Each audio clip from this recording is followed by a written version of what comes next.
the cell organelles. As we previously discussed in the session on the cell membrane, some of the cell organelles are membrane bounded and some of them are non-membrane bounded. In this session, we are going to have an overview of both of these categories broadly. Starting from the cytoplasm, that is filling the inside of the cell, it has a cytosol portion, which is the jelly-like fluid portion of the cytoplasm. It has dissolved nutrients, for example, proteins, glucose, and electrolytes. And inside that cytosol is the dispersed organelles. Cell organelles are having different shapes, different compositions, and different functions. If we centrifuge, the nuclei are going to sediment first. So these are the heaviest, followed by the mitochondria above them, and above them would be the microsomes. Microsomes is collectively the combination of ribosomes as well as the peroxisomes. So nuclei are the heaviest of all the cellular organelles. In this image, you can see the canalicular system starting from the rough endoplasmic reticulum in which ribosomes are attached, moving on to the transition towards the smooth endoplasmic reticulum from where different secretory vesicles are being produced and transporting the substances to the Golgi apparatus. So these transport vesicles, then Golgi apparatus, and from there ultimate secretory products being stored inside the secretory vesicles. Also, you can appreciate the lysosomes over here and secretory vesicles being exocytodes. So you can see rough and smooth endoplasmic reticulums, transport versus secretory vesicles. You can appreciate Golgi apparatus and lysosomes over here, and the functions, for example, protein formation inside the rough endoplasmic reticulum, lipid formation in the smooth endoplasmic reticulum, and rest of the functions we will be having along with the different organelles. Starting from what endoplasmic reticulum is a network of tubular structures including cisterns or flat vesicles, or you can call them sacs in the rough endoplasmic reticulum, as you can see over here. The smooth endoplasmic reticulum having the cisternae,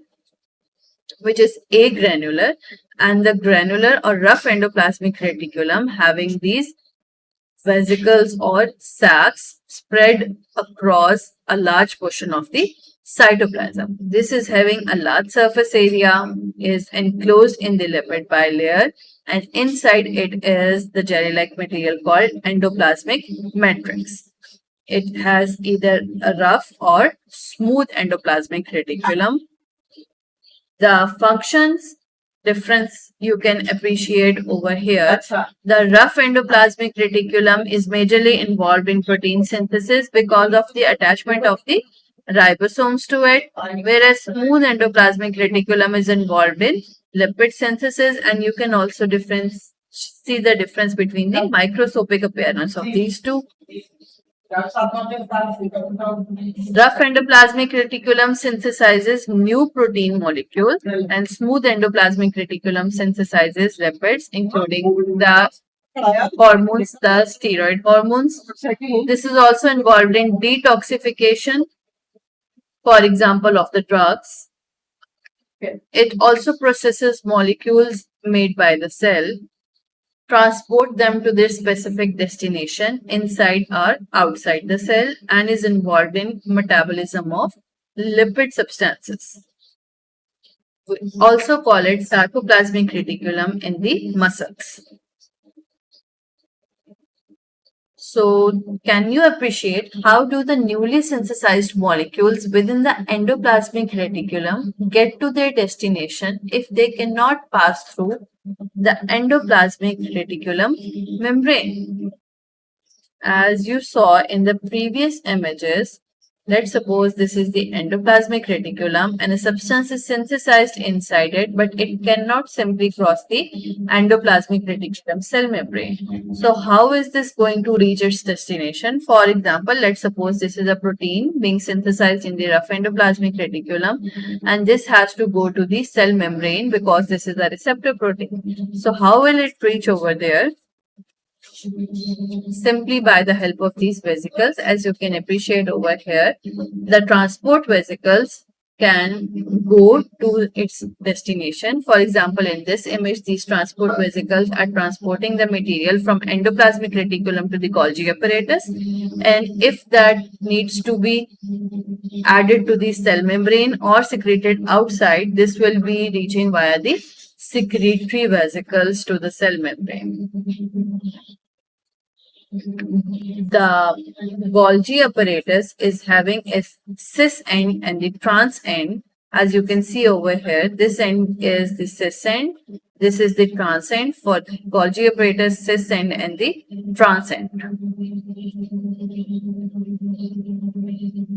The cell membrane of endoplasmic reticulum is also continuous with the nuclear membrane. As this is a protein synthesizing machinery, it has to have a direct communication with the RNA. Ribosomes are having two subunits, 60S the larger and smaller 40S subunit. Ribosomes not only are composed of proteins but also of the ribosomal RNA. This synthesis starts in the nucleolus of the nucleus, but that is completed inside the cytoplasm. The building blocks they join inside the cytoplasm. It is also known as a protein factory. Ribosomes may be free ribosomes in the cytoplasm or attached to the rough endoplasmic reticulum. Both are synthesizing proteins, but different types of proteins. Those synthesized in the ribosomes attached to the rough endoplasmic reticulum are mostly the transmembrane proteins, which have to attach to the membrane or to be secreted outside or to be stored inside the Golgi apparatus, lysosomes or endosomes. They are having a hydrophobic signal peptide attached to their one end. For example, this is the protein which was synthesized and this is the hydrophobic signal peptide, and this will help it in reaching its site of destination where it is destined to be.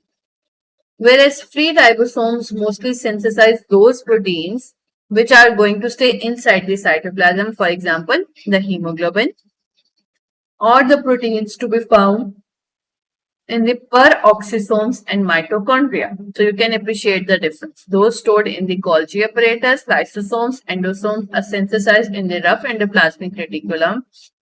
Mitochondrial and peroxisome proteins are synthesized in the free ribosomes. Now talking about the Golgi apparatus, as you can see over here, this is its cis end and trans end.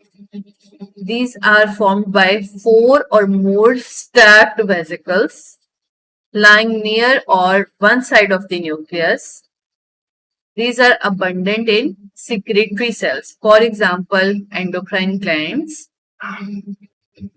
Transport vesicles shift the material from endoplasmic reticulum to the Golgi apparatus, and from Golgi apparatus then secretory vesicles are produced. Also by its budding, lysosomes are produced. If we have a look at the function of the Golgi apparatus,